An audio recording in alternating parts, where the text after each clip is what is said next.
नमस्कार, Haribhoomi news bulletin में आपका स्वागत है।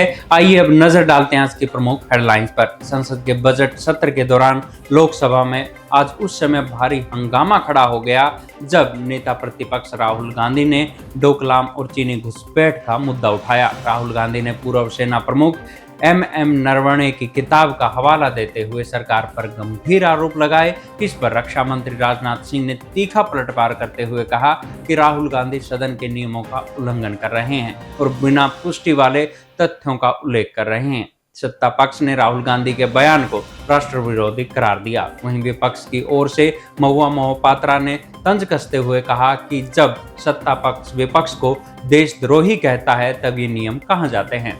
हंगामे को बढ़ता देख स्पीकर ओम बिरला ने नियम 349 का हवाला देते हुए राहुल को टोक दिया। सदन में गतिरोध इतना बढ़ गया कि अमित शाह और राजनाथ सिंह को स्पीकर से मुलाकात करनी पड़ी, जिसके बाद सदन की कार्रवाई स्थगित कर दी गई। भारतीय शराबा और वायदा बाजार में बजट के बाद सोने चांदी की कीमतों में ऐतिहासिक गिरावट का दौर जारी है। पिछले 3 दिनों के भीतर चांदी के दाम 1,60,000 रुपए प्रति किलो तक गिर गए हैं, जिससे ये अब 2,41,000 के स्तर पर आ गई है। इसी तरह सोने की कीमतों में भी 30,000 की बड़ी कटौती देखी गई है और अब 10 ग्राम सोना 1,40,000 के करीब ट्रेंड कर रहा है। बाजार विशेषज्ञों का कहना है कि इन कीमतों में अभी बड़ी गिरावट निवेशकों द्वारा की जा रही मुनाफा वसूली और अंतरराष्ट्रीय स्तर पर मार्जिन मनी में हुई वृद्धि के कारण आई है। कीमतों के रिकॉर्ड स्तर पर पहुंचने के बाद अब बाजार में करेक्शन देखा जा रहा है,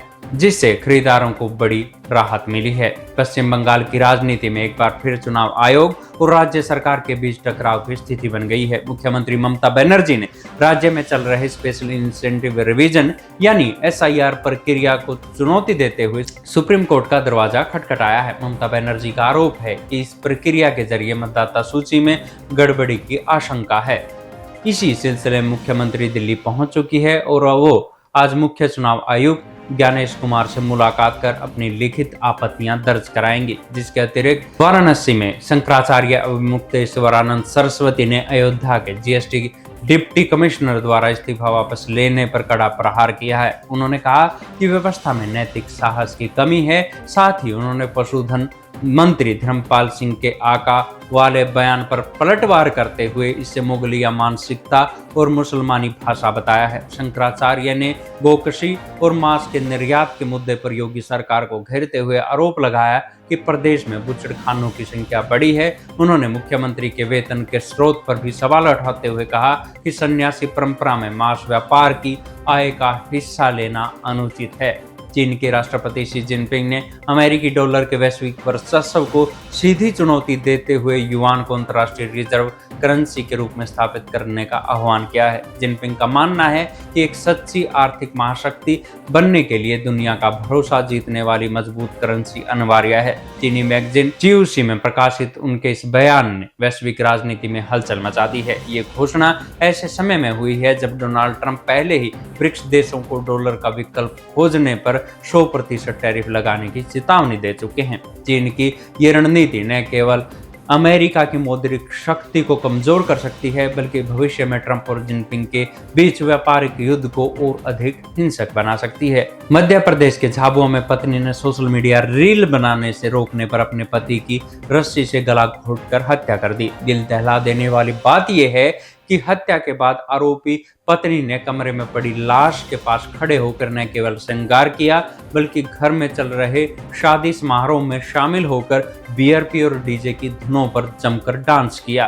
परिजनों को जब लाश मिली तब इस सनसनीखेज साजिश का खुलासा हुआ। पुलिस ने आरोपी पत्नी को हिरासत में ले लिया है। उत्तर भारत में मौसम ने एक बार फिर से करवट ली है। लगातार सक्रिय हो रहे वेस्टर्न डिस्टर्बेंस ने राजस्थान और मध्य प्रदेश के कई हिस्सों में ओले गिरे हैं, जबकि हिमाचल प्रदेश के मनाली और उत्तराखंड के गंगोत्री धाम में भारी बर्फबारी हुई है। मौसम विभाग के अनुसार अगले 5 दिनों में 3 back to back western disturbance उत्तर भारत के मौसम को प्रभावित करेंगे। मैदानी इलाकों की बात करें तो उत्तर प्रदेश के 30 जिलों सहित दिल्ली और पंजाब में घने कोहरे के कारण विजिबिलिटी 0 तक पहुंच गई है। पहाड़ों पर हो रही बर्फबारी से शीतलहर का प्रकोप बढ़ गया है, जिससे तापमान में भारी गिरावट दर्ज की गई है। अगले 2 दिनों तक राजस्थान और यूपी में बारिश का भी अनुमान जताया गया है। ऐसी ही खबरों से जुड़े रहने के लिए देखते रहिए हरिभूमि टीवी। और अधिक खबरों को विस्तार से जानना है तो हरिभूमि अखबार पढ़ें या हरिभूमि की वेबसाइट पर जाएं।